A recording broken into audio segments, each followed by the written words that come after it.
నమస్తే అందరికీ. సో ఈ రోజు మనతో ముచ్చట్లు పెట్టేనీకే Thandel movie art director Shri Nagender గారు ఉన్నారు. సో ట్రైలర్ అయితే చూసే ఉంటారు కదా. సో ఎంత మంచిగా ఉన్నాయో, బ్యూటిఫుల్ లొకేషన్స్ ఉన్నాయి. సో అవన్నిటి గురించి అట్లాగే సినిమా గురించి ఆయన అడిగి తెలుసుకుందాం. నమస్తే అన్న. మంచిగా ఉన్నారా? ఎట్లా? సో ఎట్లా ట్రైలర్ రెస్పాన్స్ ఎట్లుంది మీకు? చాలా బాగుందండి. అందరూ ఫస్ట్ నుంచి అండి స్టార్టింగ్ గ్లిమ్స్ వచ్చిన దగ్గర నుంచి కూడా మంచి ఎక్స్పెక్టేషన్స్ ఉంది. మాకు కూడా మంచి మూవీ చేస్తున్న ఫీలింగ్ ఉంది. అంటే ఇప్పుడు ట్రైలర్కి అంటే మనం హీరో హీరోయిన్ని జనాలందరూ హీరో హీరోయిన్ మీద కాన్సన్ట్రేట్ చేసి ఓన్లీ వాళ్ళ చుట్టూ కథ ఏం తిరుగుతుంది అదే అనుకుంటారు. కానీ ఈ పర్టికులర్ తండేల్కి అయితే చుట్టూ లొకేషన్స్ కానీ ఫిషర్ మ్యాన్ కాన్సెప్ట్ కాబట్టి సో దానికి మీకు సపరేట్గా రెస్పాన్స్ ఎట్లా వచ్చింది? అదండి, ముందు నుంచి సినిమా ఒక సముద్ర బ్యాక్గ్రౌండ్లో చేస్తున్న సినిమా కాబట్టి అందరికీ తెలుసండి. ఇది పాకిస్తాన్ బ్యాక్గ్రౌండ్, అది తెలిసిన స్టోరీ చాలామందికి. పాకిస్తాన్లో వెళ్ళి స్ట్రక్ అవుతారు కాబట్టి ఆర్ట్కి ఎక్కువ స్కోప్ ఉంటుంది అన్నది అందరికి తెలిసింది. బట్ ట్రైలర్ వచ్చిన తర్వాత నాకు చాలామంది కాల్స్ వచ్చాయండి. చాలా సినిమాలు కూడా వచ్చాయి. ట్రైలర్ చూసి మా సినిమా చేయాలి మీరు అని చెప్పి 1-2 ప్రొడక్షన్ హౌస్ నుంచి ఫోన్ వచ్చిందండి. ఓకే, అట్లే మన డైరెక్టర్ చందు గారు మీకు కాన్సెప్ట్ చెప్పినప్పుడు, స్క్రిప్ట్ చెప్పినప్పుడు సో మీకు ఛాలెంజింగ్గా అనిపించిందా లేకపోతే ఎట్లా ఏమనిపించింది? ఛాలెంజింగ్గా అనిపించలేదండి, చాలా క్రేజీగా అనిపించింది. అంటే కథ చెప్పడం అయితే ఏంటి, ఫస్ట్ టైం మేము మచిలీశ్వరం అనే విలేజ్ తీసుకెళ్లారండి డైరెక్టర్ గారు. శ్రీకాకుళం దగ్గర ఒక విలేజ్ అనమాట అది. బట్ ఆ ఊర్లో వాళ్ళే వెళ్ళి స్ట్రక్ అయ్యారండి పాకిస్తాన్లో. వాళ్ళ స్టోరీ తీస్తున్నాం కాబట్టి వాళ్ళ స్టోరీ, వాళ్ళ ఫ్యామిలీస్, వాళ్ళ బ్యాక్గ్రౌండ్ ఎలా ఉంటుంది చూడడం కోసం అని చెప్పేసి హీరో గారిని, నాగ చైతన్య గారిని, తర్వాత నేను వెళ్ళానండి, టీం అంతా వెళ్ళామన్నమాట. వెళ్ళినప్పుడు ఇంకా బాగా ఆ క్యారెక్టర్స్ అవి బాగా అర్థమయ్యాయి. అంటే జనరల్గా ఏంటంటే మీకు వాళ్ళు కూడా సముద్రం ఒడినే ఉన్నారు, కానీ వీళ్ళు అక్కడికి వెళ్తున్నారు, గుజరాత్ వీరావల్ వెళ్తున్నారండి. సముద్రం ఇక్కడ ముందు పెట్టుకొని మళ్ళీ ఇంకో దగ్గరికి ఫిషింగ్ వెళ్ళడం ఏంటంటే డౌట్ వచ్చిందనమాట. అప్పుడు చాలా విషయాలు తెలిసాయండి. ఏంటంటే మన ఆంధ్రప్రదేశ్ కోస్టల్ ఏరియా ఏదైతే ఉందో అక్కడంతా కూడా మీకు ఫిషింగ్ ఉపాధి తక్కువగా ఉంటుంది. దానికోసం వీళ్ళందరూ కూడా అంటే నెల్లూరు నుంచి కింద వరకు వీళ్ళు తమిళనాడు వెళ్తారండి. నెల్లూరు నుంచి పైకి శ్రీకాకుళం ఉన్న ఎవరైతే ఫిషర్మెన్స్ ఉన్నారో వీళ్ళందరూ గుజరాత్ వెళ్తారనమాట. గుజరాత్లో ఇక్కడ నుండి ట్రైన్లో వెళ్ళి మీకు అక్కడ వీరావల్ అనే ఒక పోర్ట్ ఏరియా ఉందండి, అక్కడికి వెళ్ళి మీకు ఒక సేట్ ఉంటాడండి. వీళ్ళందరికీ కొన్ని బోట్లు, ఒక్కొక్కరి దగ్గర ఒక 10 బోట్లు 20 బోట్లు అలా ఉంటాయి. అలా వీళ్ళు ఒక సేట్ దగ్గరికి వెళ్ళి, కనీసం ఇల్లు కూడా ఉండదండి వీళ్ళకి, ఏముండదు, షెల్టర్ ఏమి ఉండదు. అక్కడికి వెళ్ళి బోట్ తీసుకొని మా టీం ఒక 10 మంది ఉన్నారు అంటే ఆ 10 మంది కలిపి ఒక బోట్ ఇస్తారండి. ఆ బోట్కి సంబంధించిన డీజిల్, వాళ్ళకు 1 మంత్ సరిపడా ఫుడ్ అవన్నీ ఇస్తే వీళ్ళు మిడ్సీకి వెళ్ళిపోతారు అనమాట. మిడ్సీకి వెళ్ళి 1 మంత్ మిడ్సీలో ఉంటారండి. 1 మంత్ తర్వాత మళ్ళీ వస్తారండి. అలాగా 9 మంత్స్ అండి అలాగా కంటిన్యూగా. వీళ్ళు ఓన్లీ 9 టైమ్స్ మాత్రమే వస్తారండి ఒడ్డుకి. 9 మంత్స్ కంప్లీట్ మిడ్సీలో ఉంటారు అనమాట. సో ఫస్ట్ మీరు ఇదంతా తెలుసుకోవాలి కదా. అక్కడికి వెళ్ళినప్పుడు ఈ విషయాలన్నీ తెలియడం అనేది బాగా మనకు ఎక్సైటింగ్ అనిపించడం, అంటే సినిమా చేయడానికి ఇంకా ఎక్కువ మోటివేషన్ అవి. కరెక్ట్. అంటే మన డైరెక్టర్ గారు అంటే ఇదంతా తెలుసుకోవాల్సి వస్తుంది, కథ రాయాలి కాబట్టి. సో దానికి మీకు కూడా లింక్ ఉంటుందా?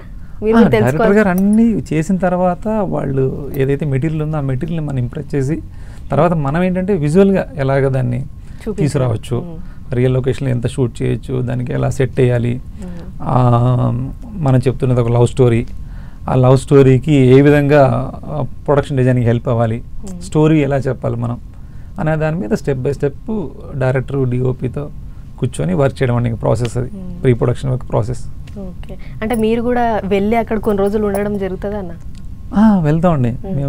ఊర్లో చిన్న చిన్న ఇల్లులు ఉంటాయి. లొకేషన్ రిక్కీ జరుగుద్ది కదా, లొకేషన్ రిక్కీలో చాలా విలేజ్ తిరగడం కానీ, సముద్రం సీ మీద వెళ్ళి బోట్ మీద వెళ్ళడం, ఇవన్నీ చేస్తేనే మనకు ఒక ఎక్స్పీరియన్స్, మనకు ఆ రియాలిటీని తీసుకురావడానికి హెల్ప్ అవుతుందండి. ఓకే, ఇవన్నీ చూస్తున్నప్పుడు మన నాగ చైతన్య గారు ఏమన్నారు, అరే కష్టము ఇట్లాంటివన్నీ ఇక్కడ షూటింగ్ చేయడం ఇట్లాంటి లొకేషన్స్ లో అని అన్నారు? లేదండి, ఆయన అంటే మనం కష్టం అని చెప్పినా కూడా ఆయన ఏంటంటే చాలా రియలిస్టిక్ గానే చేద్దాం, మనం వెళ్దాం, ఇంకా ఎక్కడ కష్టం అనేది ఆయన ఫీల్ అవ్వలేదు. ఎందుకంటే దీని కష్టాన్ని ఎక్కువ ఆయన తీసుకున్నారన్నమాట.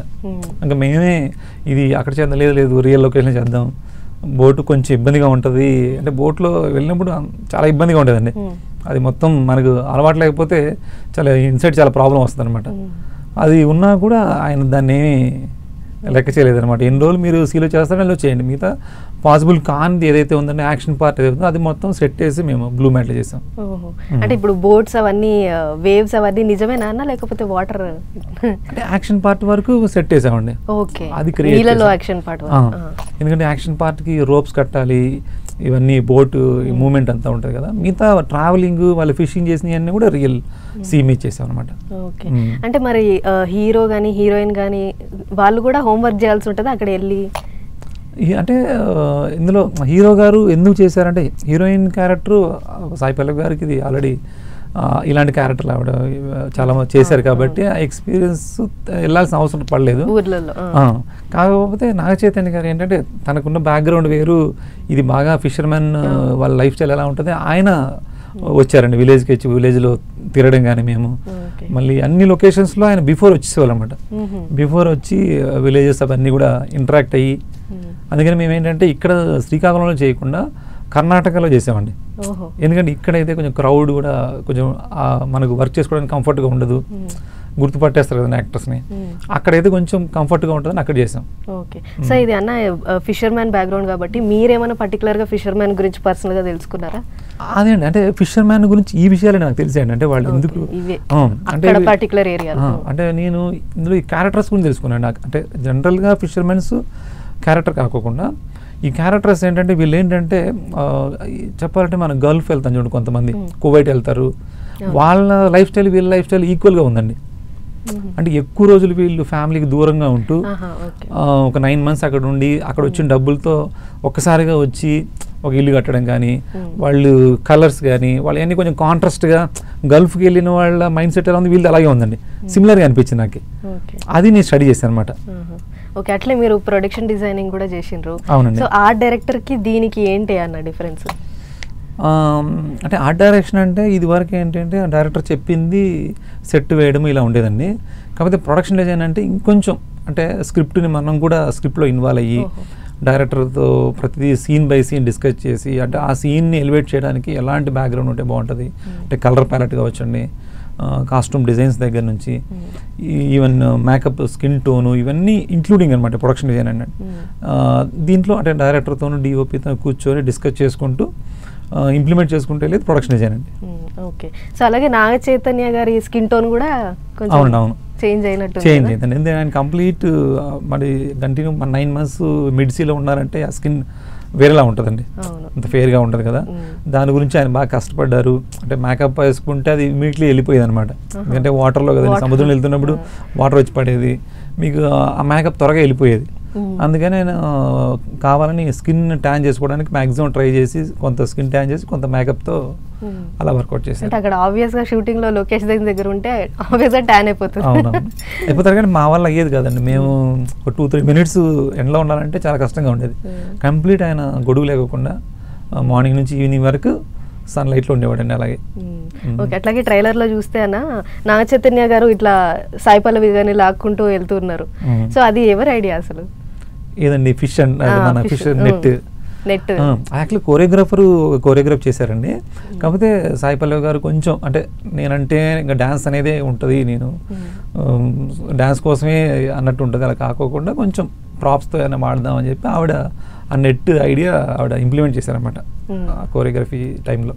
ఓకే, సో అంటే చందు గారు ఏమన్నా ఇన్వాల్వ్ అవ్వాల్సి వస్తుందా ఆర్ట్ విషయంలో, ఈ ఆర్ట్ డైరెక్షన్ విషయంలో? ఇట్లా నాకు ఇట్లా కావాలి, నాకు ఇట్లా కావాలి, బిఫోరే అండి, అంటే షూట్కి బిఫోరే మేము డిస్కస్ చేసుకొని ఒక మినేచర్ లాగా ప్లాన్ చేసుకునండి, అందులోనే డిస్కషన్ అయిపోయింది. అంటే ఆయన ఎలా కావాలనేది క్లియర్గా ముందే మాకు చెప్పేసేవాళ్ళు అనమాట. దాని తగ్గట్టుగానే మేము సెట్ ప్రిపేర్ చేసేవాళ్ళం.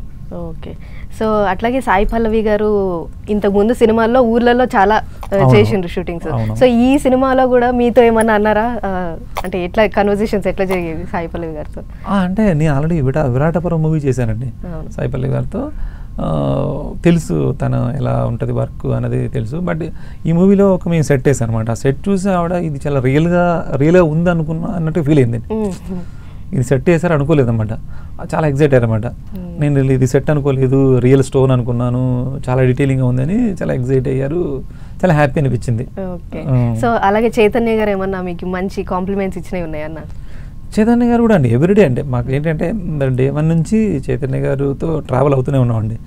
అంటే ఏం చేస్తున్నాం ఏంటి ఎప్పుడు ఆయన తెలుసు అనమాట. అంటే చైతన్య గారు ఇదివరకు సినిమాలు ఏంటో తెలియదు కానీ ఈ మూవీలో ఎక్కువ అంటే షూట్ లేనప్పుడు కూడా ఆయన ఎప్పుడు అందరితోనూ కోఆర్డినేషన్ అవ్వడం, ఏం చేస్తున్నాము ఏంటి అనేది కంప్లీట్ టీమ్ అండి. అంటే ఈవెన్ అరవింద్ గారు కావచ్చు, బనివాస్ గారు, చైతన్య గారు అందరూ అంటే ఆయన హీరో ప్రొడ్యూసర్ అని కాకుండా అందరం కొలాబరేట్ అయ్యి ఎవ్రీ ఎపిసోడ్కి ఒక మీటింగ్ ఉండేదండి.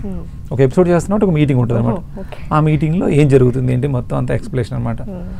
డైరెక్టర్ గారు మొత్తం ఎక్స్ప్లెయిన్ చేసేవాళ్ళు, దాని తర్వాత వెళ్ళేవాళ్ళు అనమాట. ఓకే. సో అలాగే బడ్జెట్ విషయంలో వాసు గారు ఎట్లా సపోర్ట్ చేశారు? బడ్జెట్ విషయంలో అంటే గీత ఆర్ట్స్లో మీకు అసలు కంప్లీట్ వేరే ఉంటుందండి. బడ్జెట్ గురించి మన దగ్గర డిస్కషన్ ఉండదు అనమాట. అంటే ఉంటుంది కానీ బడ్జెట్లో ఇది మన మూవీకి ఇంత బడ్జెట్ ఉంది, ఈ బడ్జెట్లో మనం వెళ్ళాలి అని ఉంటుంది కానీ ఎక్కడ మళ్ళీ మనల్ని కాంప్రమైజ్ అవనివ్వరండి. మనం ఏదైనా కాంప్రమైజ్ అవుతున్నాం అంటే ఇప్పుడు ఏదైనా ఒక మీటింగ్లో బన్నివాస్ గారు వచ్చారంటే బన్నివాస్ గారు ఏంటి ఇంతే చేస్తున్నాం, మనం ఇంతే చేస్తే ఎలాగా, ఇక్కడ చాలా వర్క్ ఉంది కదా, ఇది కూడా చేయాలి కదా అంటారండి. అప్పుడు ఇంకా బడ్జెట్ పెరుగుద్ది. అంటే మాకు బన్నివాస్ గారు వచ్చినప్పుడల్లా బడ్జెట్ పెరుగుతుంది తప్ప అంటే పెంచడం అంటే ఆ కాంప్రమైజ్ అయ్యేవాళ్ళు కదండి. మూవీకి ఇది కంపల్సరీ కావాలి, ఇది మళ్ళీ మీరు దీన్ని కాంపాక్ట్లో చేస్తే మనకు ఆ ఇంపాక్ట్ రాదు అలా అండి. ఓకే. సో అట్లాగే మీరు ఇంతకుముందు చేసిన విరూపాక్ష కానీ హనుమాన్ కానీ దీనికి అంటే ఇది కొంచెం ఏమైనా మీకు కష్టంగా అనిపించిందా, అవి కష్టంగా అనిపించలేదు? అంటే 3 డిఫరెంట్ కదండి. 3 complete. Virupaksha complete different genre, Hanuman అది ఒక కంప్లీట్ వేరే వరల్డ్, ఇది కంప్లీట్ అండి. అంటే అందుకనే మనకు వేరే డిఫరెంట్ జానర్ ఉండడం వల్లే మనకు చాలా ఇంట్రెస్టింగ్ అనమాట అండి. టఫ్ అనేది ఏం అనిపించలేదండి ఇందులో. అంటే టఫ్ అంటే ఏంటంటే కింద మన కార్పెంటర్స్ కానీ వీళ్ళకి చాలా టఫ్ అనిపించింది అనమాట. అంటే వాటర్లో దిగి వర్క్ చేయాలి, ఎండలో పని చేయాలి, అది ఎక్కువ అనిపించిందండి. బట్ మనకంటూ ఇబ్బంది లేదండి. ఓకే. అట్లాగే సాంగ్స్ విషయం గురించి చెప్పండి నాగేంద్ర గారు. సాంగ్స్ ఎట్లా? సాంగ్ అదే అండి, దీనికి ఓం నమ శివాయకి ఒక సెట్ వేసామండి. అదేంటంటే జాతర మూవీస్, చాలా మూవీస్కు మాకు అదే బనివాస్ గారు, అరవింద్ గారు ఒక మీటింగ్లో కూర్చున్నప్పుడు ఏంటంటే చాలా మూవీస్ జాతర సాంగ్ వస్తున్నాయి. ఈవెన్ పుష్పాలో కూడా జాతర సాంగ్ ఉంది. అలా కాకుండా మనకంటూ కొత్త ఫ్లేవర్ రావాలి అంటే మేము స్టోరీలోంచి తీసుకున్నాం అనమాట. అంటే కథలో ఒక సీ ఎడ్జ్లో జరుగుతుంది స్టోరీ కాబట్టి ఒక ఐలాండ్లో ఒక వాటర్ బ్యాక్డ్రాప్లో అంటే డిఫరెంట్ విలేజెస్ నుంచి బోట్స్ మీద వచ్చి అక్కడ ఒక 10-15 విలేజ్లన్నీ కలిసి ఒక ప్లేస్లో జాతర చేస్తారు అన్నది ఒక బ్యాక్ స్టోరీ క్రియేట్ చేసుకొని అక్కడ మనం సాంగ్ చేసామండి. దానికి ఒక సెట్ బిల్డ్ చేసుకున్నాం. ఓకే. సో ఆడియన్స్కి సినిమా చూడంగానే ఏం అట్రాక్ట్ అవుతారు అని మీరు అనుకుంటారు? ఇది అంటే ఒక మంచి లవ్ స్టోరీ అండి. ఎంత మంచి లవ్ స్టోరీ అంటే ఇప్పుడు నేను చెప్పాను అనుకోండి, అది ఆ ఎగ్జైట్మెంట్ ఉండదు కాబట్టి మంచి లవ్ స్టోరీకి ఒక డిస్టెన్స్ ఎలా వచ్చింది అంటే ఒక పెయిన్ కలగడానికి ఎట్లాంటి బ్యాక్గ్రౌండ్ అంటే ఒక పాకిస్తాన్ ఎలాగా వాళ్ళకి మధ్యలో స్ట్రగుల్ అంటే ఎనీ లవ్ స్టోరీకి ఏదో ఒక ప్రమాదం అనేది ఉండాలి కదండి. ఆ ప్రమాదమే ఇందులో పాకిస్తాన్ అనే మ్యాటరు. దాంట్లో అంటే మామూలు జనరల్గానే మనకి చిన్న విడిపోతేనే ప్రేమలో ఒక చిన్న పెయిన్ ఉంటుందండి. బట్ ఇది చాలా పెద్ద ఇది దాంట్లో ఎలా జరిగింది ఏంటి అనేది మీరు మూవీలో చూస్తే మీకు అర్థమవుద్ది. అట్లా లాస్ట్లో గోడల మీద హిందీలో రాసుద్ది, అది పాకిస్తాన్ వాళ్ళది సెట్ వేసారు కదా. సో అది మీకు అంటే అక్కడ చూసారా లేకపోతే ఎట్లా? లేదండి, అంటే మనం ఇప్పుడు ఎవరైతే కథ చేస్తున్నామో ఆ కథ వాళ్ళు ఆల్రెడీ పాకిస్తాన్ జైల్లో వాళ్ళు 1 year పైన ఉన్నారండి. వాళ్ళతో నేను కొంచెం ఇంటరాక్ట్ అయ్యారండి. ఓకే. అంటే నేను కొన్ని డౌన్లోడ్ చేసిన పిక్స్ ఇవన్నీ వాళ్ళకి చూపించి మీరున్న ప్లేస్ ఇలాగే ఉంటుందా, మీరున్న ప్లేస్లో ఎలా ఉంటుంది, మిమ్మల్ని ఎలాంటి ప్లేస్లో పెడతారు, పాకిస్తానీ ఖైదీలను ఎక్కడ పెడతారు అంటే వాళ్ళని సపరేట్గా పెడతారనమాట అండి. ఇండియన్స్ అంతా ఒక దగ్గర పెడతారంటండి, పాకిస్తానీ వాళ్ళు సపరేట్గా ఉంటారు అనమాట. వాళ్ళకి గొడవలు జరుగుతుండడం, ఎలాంటి వాటిని కంట్రోల్ చేయడము ఇదంతా ఉంటుందండి అక్కడ. అది వాళ్ళని తెలుసుకొని అది వాళ్ళు చెప్పేదాన్ని బట్టి నాకు ఒక విజువలేషన్ వస్తుంది కదండి. ఆ విజువలేషన్ బట్టి నేను సెట్ డిజైన్ చేసుకున్నాను అనమాట. సెట్ డిజైన్ చేసుకుని చాలా రియలిస్టిక్గా ఉంటుందండి, ఎవరు సెట్లు అనిపించుకోకుండా. అది కూడా ఆ సెట్ కూడా అరవింద్ గారు వచ్చి బన్నివాస్ గారు ఇద్దరు కూడా ఏది సెట్ అంటే కొంత రియల్ ప్లేస్ని మేము వాడుకుంటూ సెట్ వేసాం. బట్ అది ఏది రియల్ ఏది సెట్ అనేది కనిపెట్టలేకపోయాం. అర్థం కాదు. ఓకే. సో మీరు ఇన్ని ఇయర్స్గా ఇండస్ట్రీలో ఉంటున్నారు కాబట్టి మీలో ఏమైనా చేంజెస్ వచ్చినాయా? కంప్లీట్ అండి. మన ప్రతి సినిమాకి చేంజ్ అండి. అంటే ఈ సినిమా చేసేటప్పుడు కొన్ని మిస్టేక్స్ ఉంటాయి, మళ్ళీ అది కొన్ని రోజుల తర్వాత ఒక 5-6 months తర్వాత దీని మిస్టేక్స్ అన్ని మనకే తెలుస్తాయి. నెక్స్ట్ మూవీలో ఇంకొంచెం ఇంప్రూవ్మెంట్ అవుతాం. అంటే మీకు ఇట్లా అనిపిస్తుందా, అరే అక్కడ అలా కాకుండా ఇలా చేసి ఉంటే మంచిగా ఉంటుంది అనిపిస్తుంది? ఎప్పుడు అనిపిస్తుంది. కొన్ని జరిగిపోతాయి, చేసిన తర్వాత తెలుస్తాయి. కొన్ని షూట్ టైంలో కూడా మనకు తెలిసిపోతాయి, ఇలా చేయకుండా వస్తుంది, ఇలా చేస్తే బాగుంటుంది అనిపిస్తుంది. కాబట్టి కొన్ని ఏం చేయలేము, బట్ చేసే అవకాశం ఉన్నప్పుడు కంపల్సరీ చేంజ్ చేస్తాం. ఓకే. సో మీరు మళ్ళీ ఒక చిన్న ఛాన్స్ ఇస్తే ఇంతకు ముందు వచ్చి మీరు చేసిన మూవీస్లో ఏదైనా సరి చేసుకోవాలనుకుంటే ఏదైనా ఉందా? అట్లా ఏం ఐడియా లేదండి కరెక్ట్గా ఇప్పుడు, బట్ ఉంటాయండి కంపల్సరీ. అంటే మన ఐడియా ఎలా ఉంటుంది అంటే ఎవ్రీ ఇయర్ మనం ఐక్యూ లెవెల్ పెరుగుతూ ఉంటుంది, మనం చూసిన ప్లేసుల ద్వారా ఎక్స్పీరియన్స్ వస్తుంటుంది, వేరే మూవీస్ చూసి ఇంకా నాలెడ్జ్ వస్తుంటుంది. కాబట్టి ఇయర్ చేయాల్సింది నెక్స్ట్ ఇయర్ చేస్తే ఇంకా బాగా చేస్తాం, ఇంకా బెటర్గా చేస్తాం. టైం ఉండే కొద్దీ కొంచెం ప్రీ ప్రొడక్షన్ వర్క్ ఇంకా ఎక్కువ అవుతూ ఉంటుందండి. మాకు విరూపాక్ష కూడా అలాగే అయిందనమాట. విరూపాక్ష కూడా అన్ని వర్క్ చేసేసిన తర్వాత హీరోకి యాక్సిడెంట్ అయిందండి. యాక్సిడెంట్ అయిన తర్వాత మళ్ళీ మేము రీవర్క్ చేసి టైం ఎక్కువ ఉంది కాబట్టి అప్పుడే చేస్తే ఒకలా చేసేవాళ్ళం. యాక్సిడెంట్ అయిన తర్వాత చేయడం వల్ల ఇంకా బాగా డీటెయిలింగ్గా చేయగలిగాం. ఓకే. సో అట్లాగే రీసెంట్గా మన RRR మూవీది నెట్ఫ్లిక్స్లో రిలీజ్ చేశారు కదా, అట్లా మీరేమన్నా ప్లాన్ ఉందా మన తండేల్ది? తెలియదండి మరి ప్రొడక్షన్ హౌస్ ఏమైనా చేస్తారు అంటే మీరు షూట్ చేస్తున్నప్పుడు మీకు తెలుసు. మా దగ్గర అయితే చాలా బోల్డ్ అంత స్టఫ్ ఉందండి, చాలా చేంజెస్ ఉన్నాయి, అన్నీ ఉన్నాయండి. బట్ చేయొచ్చేమండి, రిలీజ్ తర్వాత చేస్తారు కావచ్చు. చేస్తే మాత్రం చాలా బ్యూటిఫుల్గా ఉంటుంది కదా. అంటే ట్రైలర్లో మేము ట్రైలర్లో చూసినంత వరకు ఆ లొకేషన్స్ కానీ ఎట్లా చేసింది, ఆ వాటర్ వేవ్స్ కానీ ఎట్లా అయ్యింది, ఫైట్ కానీ ఎట్లా అయ్యింది. మనం రీసెంట్గా NTR గారి మూవీ కూడా చూసాం. అదేండి అట్లా దాంట్లో మళ్ళీ RRRలో మళ్ళీ ఇది నెక్స్ట్ తండేల్ మాకు చాలా ఇంట్రెస్టింగ్గా అనిపిస్తుంది. అదేండి. సో అట్లాగే తండేల్లో మీకు నచ్చిన సీన్ ఏదైనా ఉందా? తండేళ్ళు చాలా మంచి సీన్లు ఉంటాయండి. ఇప్పుడు హీరో ఇంట్రో చాలా బాగుంటుందండి. తర్వాత మీకు చైతన్య గారు కూడా కొన్ని చాలా మంచి సీన్స్ ఉన్నాయండి ఆయన చేసినవి. మనం ఇప్పుడు చెప్తే అది మనకు ఆడియన్స్కి ఇంట్రెస్టింగ్గా ఉండదు. క్లైమాక్స్లో ఆయన చాలా బాగా చేశారండి. ఏదన్నా కష్టంగా అనిపించిందా మీకు ఎక్కడైనా వర్క్ ఈ మూవీలో తండేల్లో? లేదండి, ఏం కష్టం అనిపించలేదండి. సో మీరు వేసిన సెట్లో ఎక్కడైనా నాగ చైతన్య గారు కానీ సాయి పల్లవి గారు కానీ అన్కంఫర్టబుల్గా ఎక్కడైనా ఫీల్ అయ్యారా? అంటే అంటే బోట్లోనండి, బోట్లో హీరో గారికి కొంచెం అన్కంఫర్టబుల్ అండి. కాకపోతే ఎక్కడ ఆయన తెలుసండి అది, ఎందుకంటే అది ఇలా మూవ్ అవుతూ ఉంటుందండి. మేము సెట్ వేసింది కూడా మూవ్ అవుతూ ఉంటుందండి, ఇలా షేక్ అవుతూ ఉంటుంది, మనం బ్యాలెన్స్ చేసుకోలేము. తర్వాత కొంచెం కష్టమండి అందరికీ, ఆ బోట్లో కొంచెం కష్టం అనిపించింది.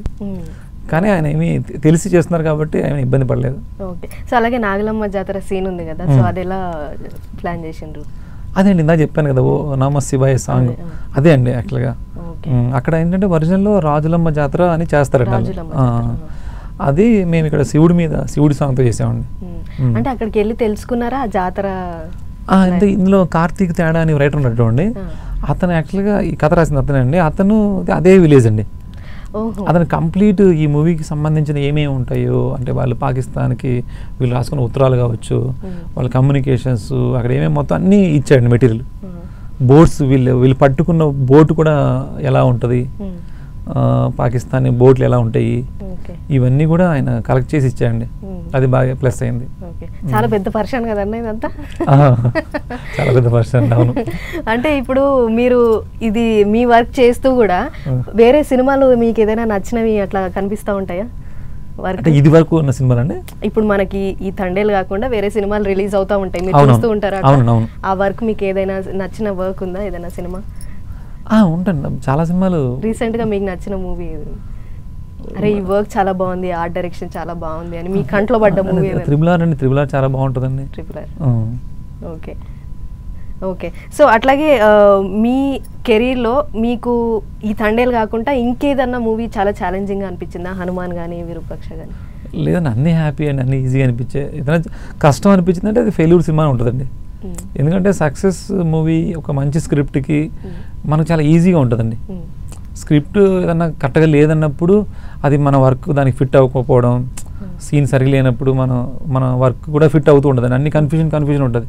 అలా ఫెయిల్యూర్ అయ్యాయండి సినిమాలు. సక్సెస్ సినిమా ఏది కూడా మీకు అక్కడే మనకు తెలిసిపోద్దండి. మీకు ఒక సినిమాకి చాలా మనం క్లియర్ వర్క్ చేసుకుంటూ ఏ టెన్షన్ లేకుండా చేస్తున్నామంటే అది హిట్ సినిమా కిందండి. ఇంకా అంటే మీరు ఇనీషియల్గా కెరీర్ స్టార్ట్ చేసినప్పుడు ఆర్ట్ డైరెక్షన్లో మీకు ఏమైనా డిఫికల్టీస్ అనిపించినాయన్నా? అంటే స్టార్టింగ్ డేస్లో అనిపించిందండి. స్టార్టింగ్ డేస్లో మీకు ఇది వరకు ఆర్ట్కి ఇంత ఇంపార్టెన్స్ లేదు. అంటే మీకు రామ్ గోపాల్ వర్మ గారు ఎప్పుడైతే డైరెక్టర్ అయ్యారో అప్పటి నుంచి అన్ని రియల్ లొకేషన్స్ ఎక్కువ వచ్చాయి.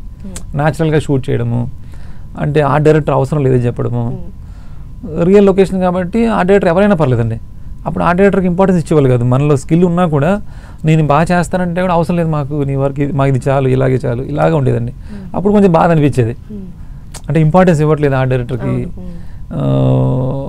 అనేది. ఇప్పుడు తర్వాత వన్స్ రాజమౌళి గారు ఎప్పుడైతే బాహుబలి సినిమా వచ్చిందో దాని నుంచి ఏంటంటే ఆడియన్స్ పెద్ద స్కేల్ ఎక్స్పెక్ట్ చేస్తారండి, బిగ్ స్క్రీన్ ఎక్స్పీరియన్స్ కావాలని అనుకుంటున్నారు. అప్పుడు ఏమైందంటే అప్పటి నుంచి మీకు ఆర్ట్కి స్పేస్ పెరిగి పెద్ద పెద్ద సెట్స్ వేయడం కానీ, అంటే పెద్ద సెట్స్ అని కూడా కాదండి, సెట్స్లో అంటే కలర్ ప్యాలెట్ కానీ, ఒక డీటెయిలింగ్ అనమాట, డెప్త్లు క్రియేట్ చేయడం, ఒక లేయర్లు క్రియేట్ చేయడం, ఇవన్నీ వచ్చినప్పుడు ఏమవుతుందంటే ఆర్ట్ బాగుందనుకోండి మీకు కెమెరామెన్ కూడా ఇంకా చాలా బాగా చూపించగలరు అనమాట, ఫోటోగ్రఫీ బాగా వస్తుంది. ఇవన్నీ వచ్చిన తర్వాత మ్యూజిక్ డైరెక్టర్కి స్కోప్ పెరుగుద్ది అనమాట, అంటే ఆర్ఆర్ చేయడానికి అన్ని ఎలిమెంట్స్ ఆ డెప్త్ ఉన్నప్పుడు మంచి ఆర్ఆర్ వస్తుంది. అట్లా మీకు ఆర్ట్ అనేది అందరిని ఇంప్రెస్ చేస్తుందండి, టెక్నీషియన్స్ని, ఎడిటర్ని కానీ, కెమెరామెన్ని, మ్యూజిక్ డైరెక్టర్ని. మన దేవి గారు కూడా అదే చెప్పారు రిలీజ్ ఈవెంట్లో, వాళ్ళందరూ బాగా చేశారు కాబట్టి నేను బెస్ట్ స్కోర్ ఇవ్వగలిగాను అంటే ఆ ఎలిమెంట్స్ అన్నీ వాడుకొని బ్యాక్గ్రౌండ్ స్కోర్ ఇస్తారండి. అది ఇప్పుడు అందరూ తెలుసుకుంటున్నారండి, ఇప్పుడు ఆర్ట్ డైరెక్షన్కి, ప్రొడక్షన్ డిజైన్కి ఇంపార్టెన్స్ ఇస్తున్నారు, ఎక్స్పెక్ట్ చేస్తున్నారండి ఎక్కువ. డైరెక్టర్స్ కూడా ఎక్కువ ఇన్వాల్వ్ చేస్తున్నారండి, స్క్రిప్ట్లో ఇన్వాల్వ్ చేసి మనతో ఎక్కువ వరకు ఎక్స్పెక్ట్ చేస్తున్నారు అన్నమాట.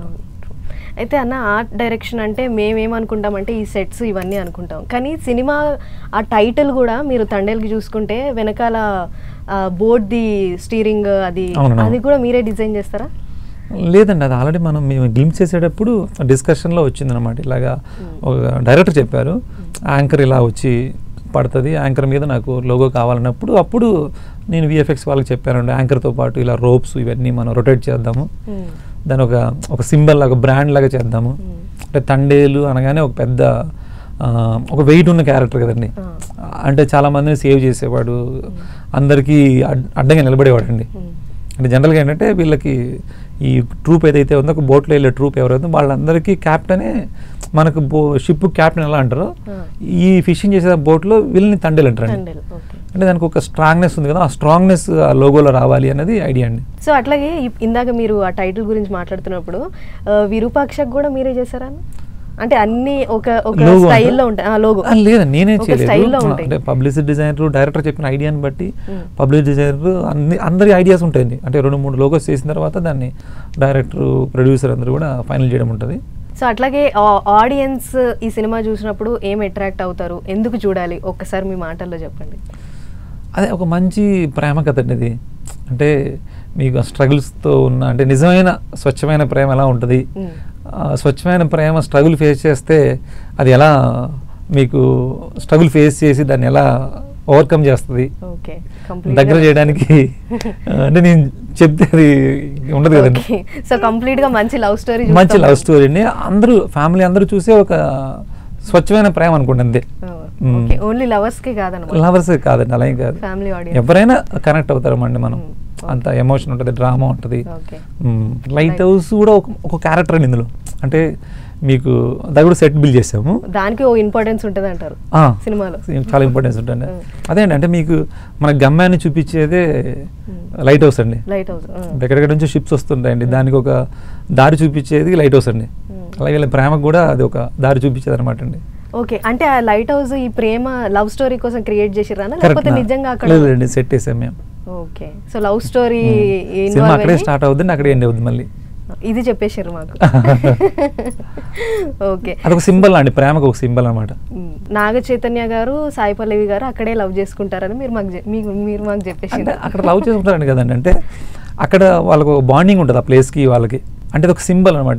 ఈ సినిమాలో ఉన్న ప్రేమకి అది ఒక సింబల్. అలా అంటే మేము ప్రొడక్షన్ డిజైనింగ్గా మేము డిజైన్ చేసుకున్న ఒక ఎలిమెంట్ అనమాట అది. సో ఇంతకు ముందు మనం మాట్లాడుకున్నాము RRR కానీ, దాంట్లో ఒక క్యారెక్టరైజేషన్స్ అన్నీ ఉంటాయి హీరోస్వి. సో అలాగే దీంట్లో కూడా తండేల్ అనే మూవీలో నాగ చైతన్య గారు ఒక మంచి ఫిషర్మెన్ క్యారెక్టర్లో కనిపిస్తున్నారు.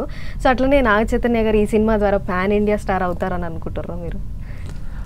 అంటే అదే అండి, పాన్ ఇండియా అన్నది మీకు అందరికీ నచ్చడం అండి. అంటే ఇదేంటి ఒక మన తెలుగు వాళ్ళకి అర్థమయ్యేటువంటి ఒక క్యారెక్టర్స్ కదండి ఇవి. బట్ అందరికీ, అంటే మన సౌత్ వాళ్ళకి అందరికి నచ్చుద్దండి, మంచి సినిమా అవుతుందండి అంతే. అంటే పాన్ ఇండియా అనేది నాకు ఎలా అర్థం కావాలి చెప్పడం. అంటే ఇప్పుడు అన్ని మనకి ఆ వర్డ్స్ వినిపిస్తున్నాయి కదా పాన్ ఇండియా. అంటే అన్ని మనం ఇప్పుడు ఏదైతే 3 లాంగ్వేజ్ చేస్తున్నామో 3 లాంగ్వేజ్లకి సినిమా కనెక్ట్ అవుతుందండి. ఓకే. సో అన్న అట్లనే ఓటీటీలో కూడా మూవీస్ వస్తున్నాయి కదా, సో దానికి కూడా ఆర్ట్ డైరెక్షన్ అనేది ఇంపార్టెంట్ ఉంటుందా? ఇంపార్టెంట్ ఉందండి. ఇప్పుడు వెబ్ సిరీస్ కూడా చాలా డీటెయిలింగ్గా ఉందండి. వెబ్ సిరీస్లోనే ఎక్కువ ఉందండి ప్రొడక్షన్ డిజైనింగ్. ఎందుకంటే అది కంటిన్యూస్గా ఎపిసోడ్స్ అన్నీ అలా హోల్డ్ చేయాలి కదండి, మీకు ఇంట్రెస్టింగ్గా ఉండాలి చూసే వాళ్ళకి. లేదంటే చూడట్లేదు. ఒక ఎపిసోడ్ చూడగానే నెక్స్ట్ ఎపిసోడ్ ఇంట్రెస్ట్ ఉంటే చూస్తే లేదు చూడరండి. అన్ని ఎపిసోడ్లు చూడాలంటే మీకు ప్రొడక్షన్ డిజైనింగ్, ఫోటోగ్రఫీ, రైటింగ్ అన్నీ ఉండాలండి. అలాగే ఈ జనరేషన్లో ఏంటంటే రీసెంట్ టైమ్స్లో మనకి మలయాళం మూవీస్ అనేవి మంచి కాన్సెప్ట్ ఓరియంటెడ్, దాని బ్యాక్గ్రౌండ్ ఎలా ఉందంటే అంత న్యాచురల్గా ఇండ్లలో ఉండేది, మంచి కాన్సెప్ట్ ఓరియంటెడ్తో రన్ అయిపోతుంది. సో వాటిల్లో మాత్రం ఆర్ట్ డైరెక్షన్ అనేది అంత ఇంపార్టెంట్ అంటారా? అంటే లేదండి, దాంట్లో కూడా ఉంటుందండి, మనకు తెలియదు. అంటే వాళ్ళు ఏంటంటే కొంచెం రియలిస్టిక్గా వెళ్తారు కాబట్టి అండి. అది అంటే మీకు కొన్ని టిపికల్ షార్ట్స్ రావాలన్నా, మనకి ఇంట్రెస్టింగ్ కెమెరా యాంగిల్స్ రావాలంటే రియల్ లొకేషన్లో కొన్ని రావండి. అంటే కొన్ని స్క్రిప్ట్లు ఏంటంటే మీకు సరిపోద్దండి, అంటే రియల్ లొకేషన్లో చేస్తే కూడా ఓకే. కానీ కొన్ని సీన్స్కి మనకు సెట్ కొంచెం కంఫర్ట్గా ఉండే వర్కింగ్ స్పేస్ లేకపోతే అది రాదనమాట. అది కొన్ని ఆర్ట్ వర్క్ లేకుండా కూడా, అంటే ఒక మంచి ఇప్పుడు కేరళ అనగానే మీరు ఏంటి నేచర్ ఎక్కువ ఉంటుందండి అక్కడ. అక్కడ ఆర్కిటెక్చర్ కూడా చాలా బాగుంటాయి, హౌసులు చాలా ఇంట్రెస్టింగ్గా ఉంటాయి, గ్రీన్ బాగుంటుంది. దానివల్ల ఆటోమేటిక్గా మీకు మంచి ఫోటోగ్రఫీ, మంచి షార్ట్స్ వచ్చేస్తాయి. అది కూడా ఏంటంటే రెగ్యులర్ అయిపోయింది అనుకోండి, వాళ్ళకు కూడా బోర్ ఉంటుంది కదా. మళ్ళీ వాళ్ళు ఒక ఇంట్రెస్ట్ కావాలంటే వాళ్ళు కూడా ఇంక వేరే వాళ్ళు క్రియేట్ చేయాలి. కాబట్టి ఆర్ట్కి ఎక్కడ మీకు స్పేస్ లేకుండా ఉండదండి. ఉంటుంది కాబట్టి తక్కువ ఎక్కువ ఉంటుంది అంతే. ఒక సినిమా తక్కువ, సినిమాకి ఎక్కువ ఉంటుంది అంతే. ఓకే. సో ఈ సినిమా మేము ట్రైలర్ అయితే చూసినాం, మాకు ట్రైలర్ చాలా బాగా నచ్చింది. అట్లాగే బ్యూటిఫుల్ లొకేషన్స్లో అవన్నీ, సముద్రం అదంతా మాకు నచ్చింది. సినిమా కూడా మంచి హిట్ అవ్వాలని కోరుకుంటున్నాను. సో ఇట్లాగే మంచి మాకు సెట్స్ ఇస్తూ మీరు ఇంకా చాలా సినిమాలు చేయాలని అనుకుంటున్నాను. Thank you so much. Thank you.